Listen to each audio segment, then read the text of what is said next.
16 ఎంపీలతో ఏమవుతుంది అన్నారు. ఇలా 16 ఎంపీలతోని వైజాగ్ స్టీల్ ప్లాంట్ ప్రైవేటీకరణ ఆగింది. కానీ అదే 16 ఎంపీలు 8 పంచి బ్రహ్మాండంగా కాంగ్రెస్కు బీజేపీకి ఇస్తే వాళ్ళు కూడా సింగరేణిని అట్లే నిట్ట నిలువున ఇవాళ నిలువు దోపిడీకి శ్రీకారం చుడతా ఉన్నారు. మనకు క్యాప్టివ్ మైన్స్ ఇవ్వడం లేదు అంటేనే గుజరాత్లో ఇచ్చి, ఒరిస్ట్రాలో ఇచ్చి, తమిళనాడులో ఇచ్చి మనకు మాత్రమే ఇస్తలేరంటే ఇక్కడి ఎంపీల అశక్తత, ఇక్కడి ప్రభుత్వం అశక్తత.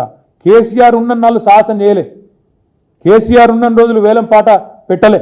ఇలా వాళ్ళే చెప్తున్నారు కదా, కేసీఆర్ 9.5 ఏళ్ళు అడ్డుకున్నాడు, వాళ్ళే చెప్తున్నారు. ఎందుకు అడ్డుకున్నాడు కేసీఆర్? సింగరేణిని కాపాడాలని అడ్డుకున్నాడు.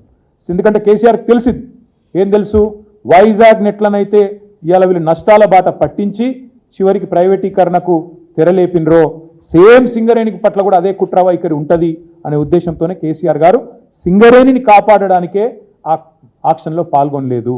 ఇప్పుడు కూడా మేము చెప్తా ఉన్నాం, రేవంత్ రెడ్డిని, బట్టి విక్రమార్క గారిని, అదేవిధంగా కేంద్ర బొగ్గు గనుల శాఖ మంత్రి కిషన్ రెడ్డి గారిని కూడా డిమాండ్ చేస్తూ ఉన్నాం. ఎవరైనా కేంద్ర కేబినెట్ మంత్రి కొత్తగా అయితే రాష్ట్రానికి ఒక ప్రాజెక్టు తేవాలి, కొత్త ప్రాజెక్టు తేవాలి. కానీ మా కిషన్ రెడ్డి అన్న ఏం చేస్తాడు, ఉన్న వాటిని అమ్ముకునే ప్రయత్నం చేస్తూ ఉన్నాడు. 16 ఎంపీల పవర్ ఏందో ఇలా మీరు గమనించాలని చెప్పి తెలంగాణ ప్రజలకు కూడా విజ్ఞప్తి చేస్తూ ఉన్నా. 16 ఎంపీలు ఉంటే అక్కడ స్టీల్ ప్లాంట్ ప్రైవేటీకరణ అవుతుంది వైజాగ్లో, ఇక్కడ మాత్రం సింగరేణిలో టీఆర్ఎస్ లేదు ఇవాళ లోక్సభలో.